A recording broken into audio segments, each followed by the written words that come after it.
जिला रुद्रप्रयाग के ऊखीमठ ब्लॉक में फाटा के समीप ये एक गदेरा जो नॉर्मल बना हुआ है और बह रहा है। और आज सुबह तकरीबन 1-1:30 बजे देर रात यहाँ पर कितने बजे 5 बजे निकाल दिया उनको। 5 बजे निकाला ना, 1:30 बजे फंसे थे। हाँ दरअसल आपने सुना होगा नेपाली मूल के 4 लोग यहाँ पर दब गए। यहाँ ऊपर देखिएगा किस तरह से पूरा खेत और ये बड़े बड़े बोल्डर यहाँ पे गिरे और उसके बाद ये तमाम चीजें हुई।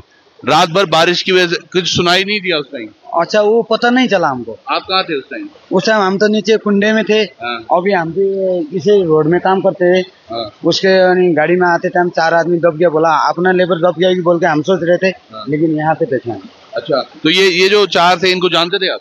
ना, मेरा डिस्ट्रिक्ट का एक आदमी था, एक काठमांडू का था। इनके बच्चे भी यहाँ थे? ना, ये छाड़े थे। अच्छा, छड़े थे। हाँ, और बच्चे वाले इधर रहते थे। अच्छा। बोले इनका फैमिली। देखिएगा थोड़ा इधर की भी आप नजर डालिएगा। ये यहाँ पर टेंट लगा के कुछ इस तरह से रहते हैं और रात एकदम से हुई बारिश लगातार की वजह से ये तमाम चीजें हुई। अब क्या हुआ, उनके घर वालों को सूचित कर दिया? हाँ, उनकी जो दैलेख डिस्ट्रिक्ट वाले की यानी बीबी सोचने वाली है, बोला बच्चे, बोला मालिक ने कुछ कल बोल रहा था, बोला कि पैसा दे दो मैं घर भेजता हूँ। जौन उसका नाम है टिंकू, उसका भाई ऋषिकेश में भी है। भाई आके यहाँ आके उसको अभी रुद्रप्रयाग वो हॉस्पिटल में, डिस्ट्रिक्ट हॉस्पिटल में लेके गया है। अब 3 आदमी है काठमांडू चितौन के, उनका फैमिली यहीं रहते होंगे। वो 2 औरत है उधर बैठी है, उनको ही बता रहे हैं हमको।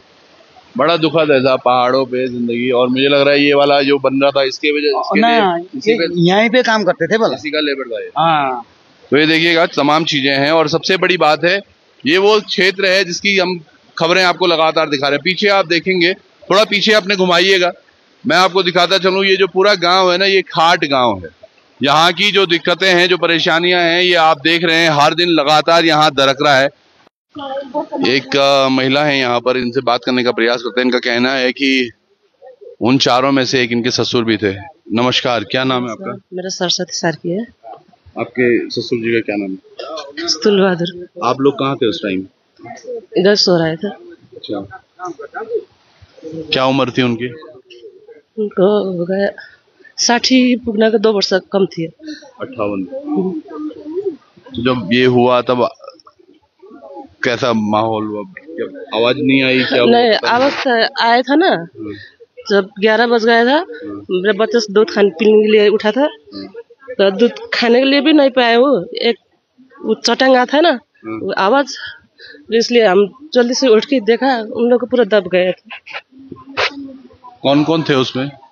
उसमें मेरा ससुर है, एक दामाद है, एक देवर है।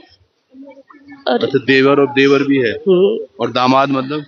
मेरा पति का बहन का पति है। अच्छा, एक ही परिवार के थे ये 4? हाँ। एक ही परिवार। और आपका परिवार कहाँ से है? नेपाल से। कौन सी जगह? चितौन। वहाँ पे बताया? क्या बोल रहे हो, आ रहे हो उधर? नहीं, इधर नहीं आ रहा है। वो बॉडी लेके जा रहा है, अभी नेपाल लेके जा रहा है। आपके पति और कितने भाई? मेरा पति का तो 3-4। हालत मैं समझ सकता हूँ इनका, किस तरह से ये बोल रहे हैं, बयां कर रहे हैं उस तस्वीर को। शायद एक छोटा सा बच्चा भी है। इसके दादाजी के सोचिए, इसके दादाजी, इसके चाचा, इसके फूफा, और चौथे कौन थे? चौथे उन लोग आदमी थे। इनके हस्बैंड है? गाँव वाला थी। आपके गांव के थे जो चौथे थे? नहीं, ये थे, ये दूसरे जिला के थे, ये वहाँ के दही लेक के।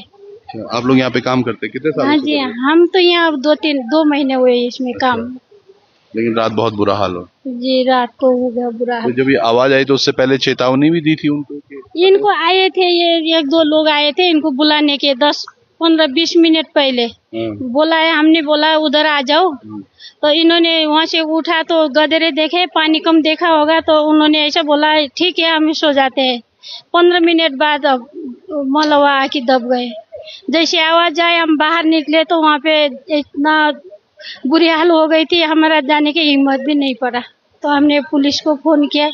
सुबह जाके निकाला गया? ना, रात को, सुबह 4 बजे, रात को 1 बजे आ गए थे सब। 2-3 घंटा लगा मतलब? जी, लगे 3-4 घंटे लगे रेस्क्यू करने में। जी, क्योंकि ऐसे एकदम से खोद भी नहीं सकते और तमाम चीजें नहीं कर सकते थे।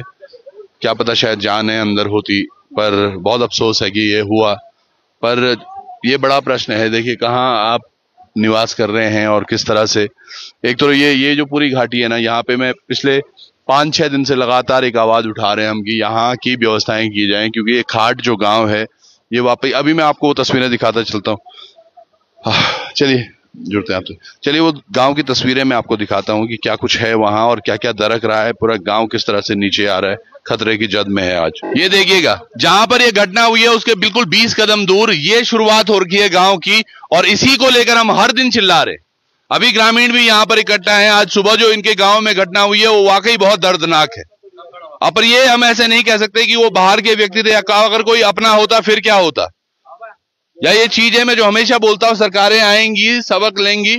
हम आपको आज तक डोलिया देवी के उधर से दिखाते रहे जहां मकान ऊपर से दिखते हैं, पर इधर की भी तस्वीरें हैं आप देखिए तो ये सब, ये देखिएगा पूरे खेत के खेत नीचे आ चुके हैं। और मुझे लगता है यहाँ भी अब बस 1-2 खेत ऊपर ही कोई मकान है, यहाँ से दिख रहा है। ये हम आपको उधर से दिखा रहे थे, यहाँ पे जहां पे मैं खड़ा हूं अब यहाँ से अगर आप ऊपर देखें तो ये भी अब मकान नजर आने लगे हैं।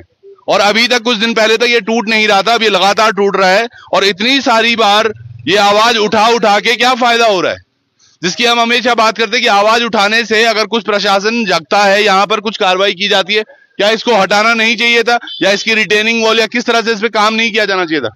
स्थानीय यहाँ पर है। प्रणाम साहब, क्या नाम है आपका? YP तिवारी। तिवारी जी, ये हर दिन का हो गया है, आप लोग लगातार आवाज भी उठा रहे हैं, हम लोग आवाज उठा रहे हैं, लेकिन कोई सुनने के लिए राजी नहीं है। 4 लोग आज मर गए आपके गांव में। जी 4 लोग की आज जो है टूटने से वहां पर मृत्यु हो गई है। वो वहां पर काम पे लगे हुए थे, रात को उनकी मृत्यु हो गई है। ये खाड़ गांव का दशा पूरा खराब हो रखा है। यहाँ से लेकर वो चारों तरफ से इन्होंने जो है कटिंग की है। हमने इनको मना कर दिया था कि ये कटिंग यहाँ पर मत करो, क्योंकि ये कच्चा है, हमको पहले से पता था। हमने बताया भी इनको कि नीचे नीचे वाल लगाओ, वो चारों तरफ जगह है, काफी जगह है, फिर भी बताते हुए भी इन्होंने वाल नहीं लगाई और जो है ऐसा कच्चा काम कर रखा है। एक और बड़ी बात भी है, देखिए सामने एक साइन बोर्ड भी है साहब, सावधान आगे मार्ग क्षतिग्रस्त है, कृपया सावधानी पूर्वक चले। यानी कि जो आप बोल रहे हैं इनको तो पता तो सब है, लेकिन फिर भी इस पर कुछ कार्रवाई नहीं की जा रही है। ये एक बड़ा प्रश्न है कि हम तो ये नहीं रोण, तुम जो कर सकते करो, यही तो हो रहा है सर। हैं? क्या साहब, क्या चल रहा है, कैसे होगा? ऐसे चलता रहेगा? देखो सर क्या बोल सकते हैं हम, बोलना तो पड़ेगा, क्या बोले हम तो कैसे होगा? हमारी तो आवाज बंद कर रखी है उन्होंने, जो बाहर के जो ठेकेदार आ रखे हैं उन्होंने तो हमारी आवाज बंद कर रखी है। लोकल आदमी को कोई काम नहीं करने दे रहा, भुगतान नहीं कर रहे हैं यहाँ। अब हम क्या क्या बोल सकते हैं, हम तो हमारा तो फंस गया। हम पहाड़ी बिल्कुल शरीफाबाद में इसके चक्कर में हुए हैं।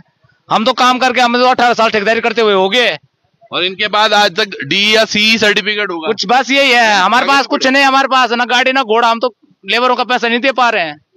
18 साल हो गया। कौन सी कंपनी से काम कर रहे हो? काम तो हम कई कंपनियों से कर रहे हैं, भारत से कर रहे हैं, सब कई कंपनियों से काम कर रहे हैं। अभी तो यहीं पे हूँ, NH पे हूँ। NH पे ही है जी।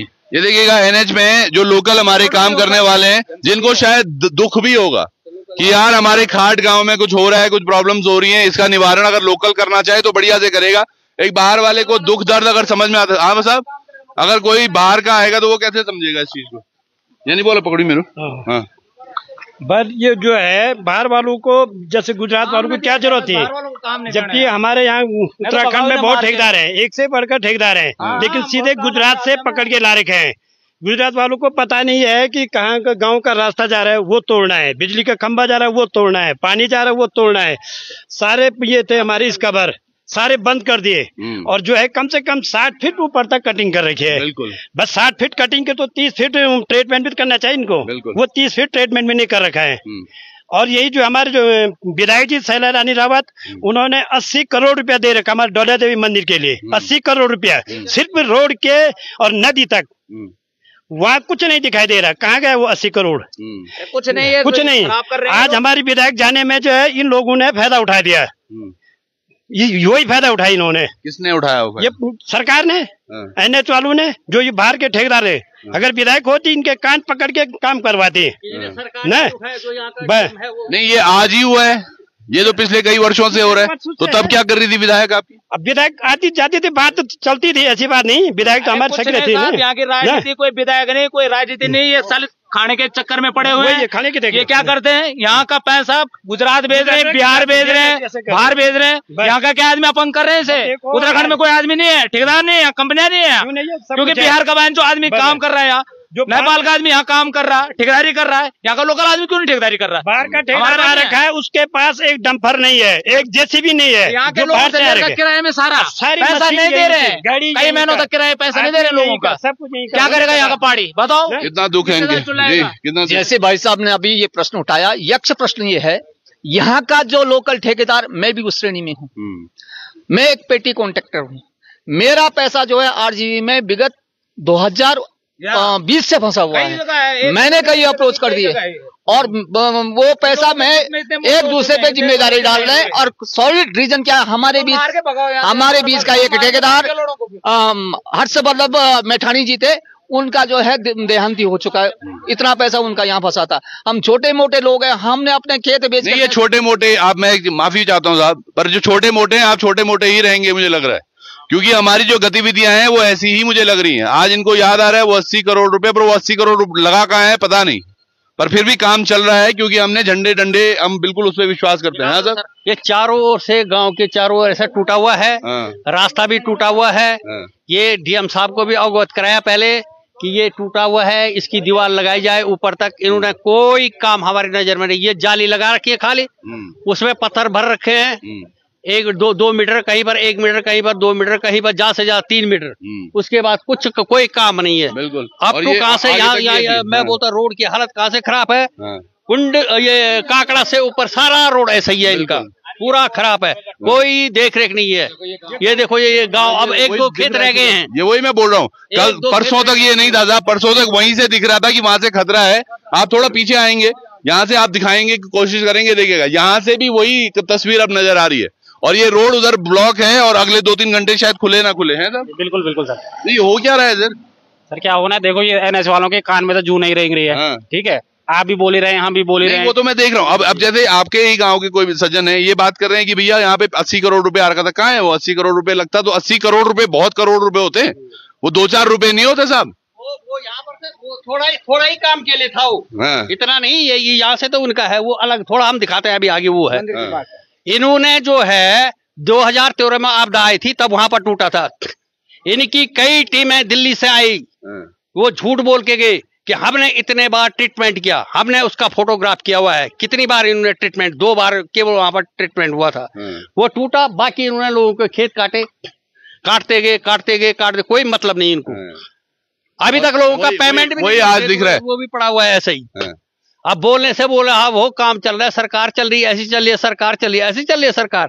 इनका मैं बताता हूँ एक घोटाला क्या है इनका। यहाँ पर से वहां पर इन्होंने कटिंग की, आगे 10 मीटर छोड़ दिया, फिर आगे कटिंग की। इनका बिल पास हो रहा है, पैसे बन रहे हैं, पैसे खा रहे, सब ऐसे ही। और एक वो लगा रखा था यहाँ पर 2013 आपदा में मंदिर के पास पोकलैंड, उसको कहाँ टूट रहा है उसने, ये पैसे खा रहे हैं उसमें। सब मिले हुए आगे से, और क्यों एक दिन उसने काम नहीं किया। और वो दिखा रहे हैं। मुझे तब पता चला जब वो ड्राइवर वहां पर रहता था, फाटा में रहता था, तब पता कहाँ रहता है भाई, क्या है, क्या काम है तुम्हारा। भले ऐसा वो घर जाए, मेनू में आए, और वो खड़ा है, वो भर रहे होंगे उसका, हाँ वहाँ टूट रहा है इंश्योरेंस के पैसे। और जैसे हमारे भाई साहब अभी बात कर रहे थे कि जो स्थानीय हैं, जो पेटी कॉन्ट्रैक्ट पे काम करे ना, उनके पैसे तक नहीं किए हुए। आरजीबी कंपनी का मुझे एक बार याद है, देहरादून में कुछ लोग मिलने आए थे, तो करोड़ों के तकरीबन 17-18 ठेकेदार हमारे पास आए थे कि हम अपनी समस्या लेके। उस दिन हमने आरजीबी में तमाम जगह बात भी की, लेकिन जस का तस है, ये तमाम सिचुएशन ऐसी बनी हुई है। जैसे भाई साहब ने भी कहा, अगर 7 मीटर आपने काटा है तो आपकी रिटेलिंग वॉल उससे काफी ऊंची होनी चाहिए, पर वो क्यों नहीं है ये पता नहीं। आज देखिएगा सामने छत से उनको सड़क दिख रही है, जो कि पहले दिखती ही नहीं थी। वो गांव के बीच का एक घर होता था, पेड़ सारे कट गए, एक आध खेत रह गए, एक खेत बीच में है, उसके बीच सारे पीछे से पूरे मकान आ गए।